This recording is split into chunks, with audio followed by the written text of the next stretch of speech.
El deseado de todas las gentes. Capítulo 11. El bautismo.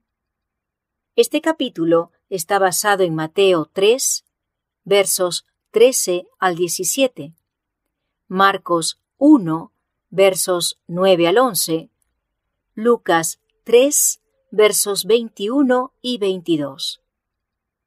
Las noticias referentes al profeta del desierto y su maravillosa predicación cundieron por toda Galilea.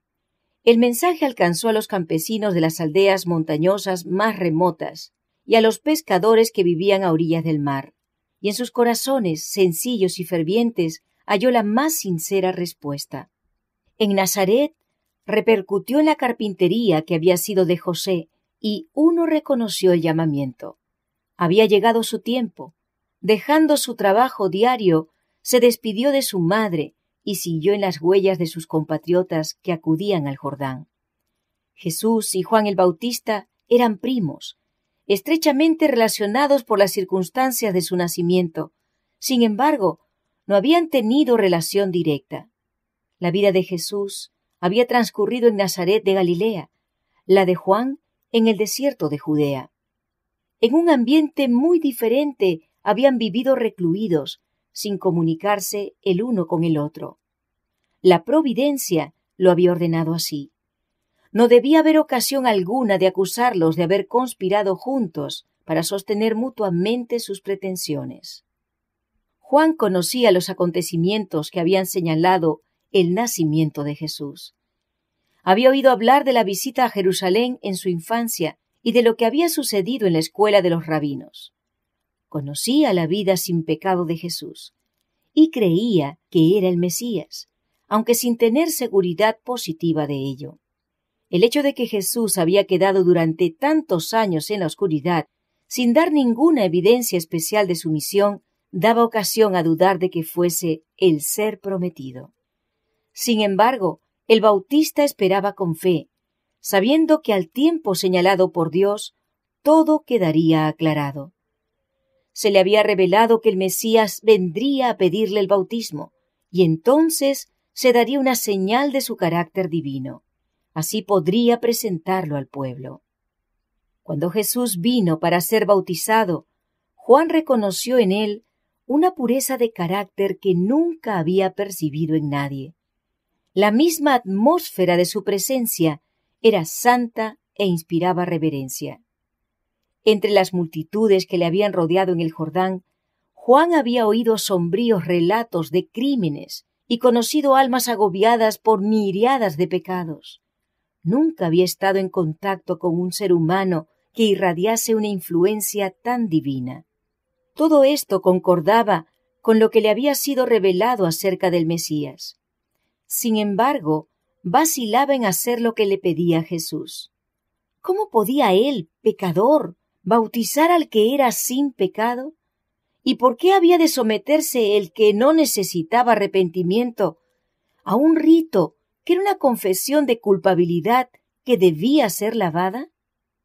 Cuando Jesús pidió el bautismo, Juan quiso negárselo, exclamando: «Yo he menester ser bautizado de ti, ¿y tú vienes a mí?». Con firme aunque suave autoridad, Jesús contestó: «Deja ahora, porque así nos conviene cumplir toda justicia». Y Juan, cediendo, condujo al Salvador al agua del Jordán y le sepultó en ella. Y Jesús, después que fue bautizado, subió luego del agua, y aquí los cielos le fueron abiertos, y vio al Espíritu de Dios que descendía como paloma y venía sobre él. Jesús no recibió el bautismo como confesión de culpabilidad propia. Se identificó con los pecadores, dando los pasos que debemos dar y haciendo la obra que debemos hacer. Su vida de sufrimiento y paciente tolerancia después de su bautismo fue también un ejemplo para nosotros. Después de salir del agua, Jesús se arrodilló en oración a orillas del río. Se estaba abriendo ante él una era nueva e importante. De una manera más amplia, estaba entrando en el conflicto de su vida. Aunque era el príncipe de paz, su venida iba a ser como el acto de desenvainar una espada. El reino que había venido a establecer era lo opuesto de lo que los judíos deseaban. El que era el fundamento del ritual y de la economía de Israel iba a ser considerado como su enemigo y destructor. El que había proclamado la ley en el Sinaí iba a ser condenado como transgresor. El que había venido para quebrantar el poder de Satanás sería denunciado como Belcebú. Nadie en la tierra le había comprendido, y durante su ministerio debía continuar andando solo. Durante toda su vida, su madre y sus hermanos no comprendieron su misión, ni aun sus discípulos le comprendieron. Había morado en la luz eterna, siendo uno con Dios, pero debía pasar en la soledad su vida terrenal. Como uno de nosotros, debía llevar la carga de nuestra culpabilidad y desgracia. El ser sin pecado debía sentir la vergüenza del pecado. El amante de la paz debía habitar con la disensión, la verdad debía morar con la mentira, la pureza con la vileza. Todo el pecado, la discordia y la contaminadora concupiscencia de la transgresión torturaban su espíritu. Debía hollar la senda y llevar la carga solo. Sobre aquel que había depuesto su gloria y aceptado la debilidad de la humanidad, debía descansar la redención del mundo. Él lo veía y sentía todo, pero su propósito permanecía firme. De su brazo dependía la salvación de la especie caída, y extendió su mano para asir la mano del amor omnipotente. La mirada del Salvador parece penetrar el cielo mientras vuelca los anhelos de su alma en oración. Bien sabe él cómo el pecado endureció los corazones de los hombres, y cuán difícil les será discernir su misión y aceptar el don de la salvación. Intercede ante el Padre a fin de obtener poder para vencer su incredulidad, para romper las ligaduras con que Satanás los encadenó y para vencer en su favor al destructor. Pide el testimonio de que Dios acepta a la humanidad en la persona de su Hijo. Nunca antes habían escuchado los ángeles semejante oración. Ellos anhelaban llevar a su amado comandante un mensaje de seguridad y consuelo. Pero no. El Padre mismo contestará la petición de su Hijo.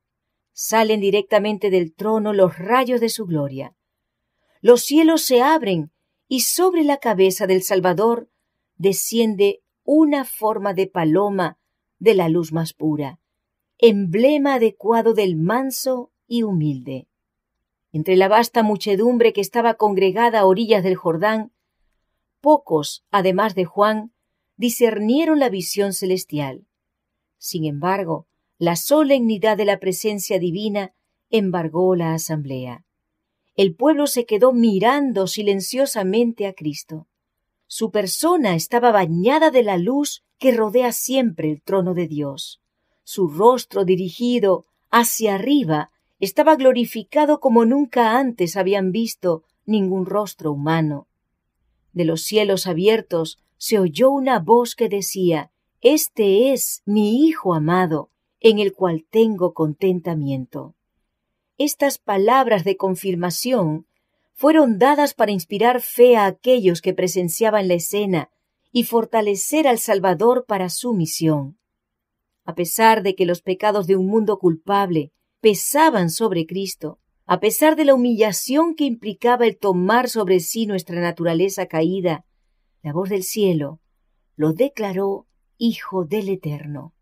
Juan había quedado profundamente conmovido al ver a Jesús postrarse como suplicante para pedir con lágrimas la aprobación del Padre.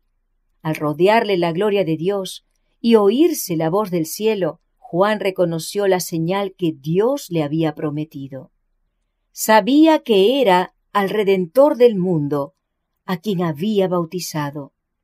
El Espíritu Santo descendió sobre él y, extendiendo la mano, señaló a Jesús y exclamó: «He aquí el Cordero de Dios que quita el pecado del mundo». Nadie de entre los oyentes, ni aun el que las pronunció, discernió el verdadero significado de estas palabras. el Cordero de Dios. Sobre el monte Moria, Abraham había oído la pregunta de su hijo: «Padre mío, ¿dónde está el cordero para el holocausto?». El padre contestó: «Dios se proveerá de cordero para el holocausto, hijo mío». Y en el carnero divinamente provisto en lugar de Isaac, Abraham vio un símbolo de aquel que había de morir por los pecados de los hombres. El Espíritu Santo, mediante Isaías, repitiendo la ilustración, profetizó del Salvador. Como cordero fue llevado al matadero. Jehová cargó en él el pecado de todos nosotros, pero los hijos de Israel no habían comprendido la lección. Muchos de ellos consideraban los sacrificios de una manera muy semejante a la forma en que miraban sus sacrificios los paganos, como dones por cuyo medio podían propiciar a la divinidad. Dios deseaba enseñarles que el don que los reconcilia con Él proviene de su amor. Y las palabras dichas a Jesús a orillas del Jordán: «Este es mi Hijo amado, en el cual tengo contentamiento», abarcan a toda la humanidad. Dios habló a Jesús como a nuestro representante. No obstante todos nuestros pecados y debilidades, no somos desechados como inútiles. Él nos hizo aceptos en el amado. La gloria que descansó sobre Jesús es una prenda del amor de Dios hacia nosotros.